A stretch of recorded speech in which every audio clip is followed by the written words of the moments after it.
కోట్లు తెచ్చి నల్గొండ జిల్లాని 70% పూర్తయిన ప్రాజెక్ట్ అని పక్కన పెట్టిను. అందుకని ప్రజలు కూడా మన ఎన్నికల్లో సరిపోయిన బుద్ధి చెప్పి ఎక్కడ డిపాజిట్ రాలే, ఒక్క దగ్గర ఎక్కడో 2-3 వేలతోని ఏకలింగం గెలిచిండు తప్ప. అందుకని మాకు అందరూ 60-70 వేలతో గెలిచినాం. 60-70 వేలతో గెలిచినాం అధ్యక్ష, 60-70 వేలతో గెలిచినాం. ఎందుకు గెలిచినాం అంటే సార్ కరెక్ట్ వాస్తవాలు చెప్పాలి సార్.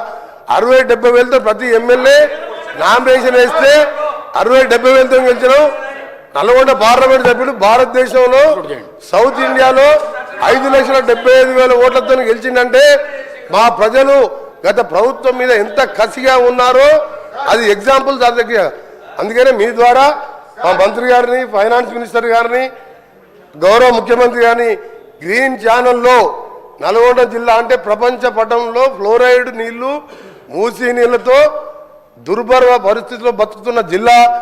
మీ ద్వారా వీళ్ళందరికీ రిక్వెస్ట్ చేస్తున్నా, మా మంత్రులందరూ కూడా సహకరించండి. 40 లక్షల మంది మా ప్రజల జీవితాలను కాపాడాలని పిల్లాయిపల్లి ధర్మారెడ్డితో పాటు గోదావరి నీళ్లు, గంధమల్ల ప్రాజెక్టు పైన మల్లన్న సాగర్ నిండా కడుపు నిండా 50 టీఎంసీ నీళ్లు దాచిపెట్టుకున్న అధ్యక్ష. 20,000 పెట్టి రిజర్వాయర్ కట్టిను. ఒక్క స్లూస్ పెడితే గంధమల్ల కడితే అధ్యక్ష, నేను రైతుల గురించి మాట్లాడుతున్నా. గంధమల్ల రిజర్వాయర్ ఇట్లా గంధమల్ల రిజర్వాయర్ ఒక 3 నెలల పని అధ్యక్ష. టెండర్లు పిలిచిండు గంధమల్ల రిజర్వాయర్ టెండర్లు పిలిచి టెండర్లు క్యాన్సిల్ చేసిండు. సింగూరుకు 4,000 కోట్లు పైకి తీసుకుపోతుంటారు. మేమేం పాపం చేసినాం నల్గొండ జిల్లా వాళ్ళం?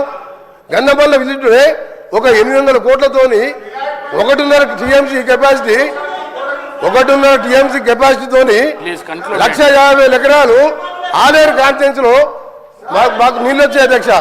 దయచేసి మీ ద్వారా మా మంత్రులందరికీ, గౌరవ ముఖ్యమంత్రి గారికి, డిప్యూటీ సీఎం గారికి, ఉత్తమ్ కుమార్ రెడ్డి గారికి, మిగతా మంత్రులు సహకరించి మా జిల్లాకు అందరూ అండగా ఉండాలని చేతులెత్తి నమస్కరిస్తూ మీకు ధన్యవాదాలు తెలియజేస్తున్నాం అధ్యక్ష.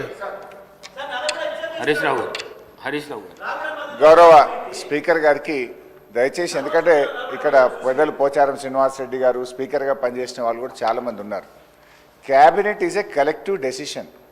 నేను చాలా సంవత్సరాల నుంచి సభలో ఉన్న తప్ప మంత్రి లేచి ఇంకొక మంత్రిని ప్రశ్నలు అడిగేటువంటి సంస్కృతి ఉండదు. బికాజ్ క్యాబినెట్ అనేది ఒక కలెక్టివ్ డెసిషన్.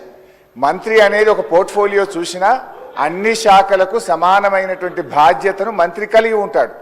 ఇవాళ మీరు కూడా దయచేసి నేను మీతో కోరేది ఏంటంటే, మీరు కూడా ఇట్లా ఒక మంత్రి లేచి ఇంకో మంత్రిని ప్రశ్నలు అడగడానికి అవకాశం ఇస్తే అసలు ప్రశ్నోత్తరాల సమయం యొక్క దాని మీనింగే మారిపోతుంది అధ్యక్ష. దయచేసి లేని సంస్కృతిని తీసుకురావద్దు. మంత్రి అనేవాళ్ళు వాళ్ళ క్యాబినెట్లో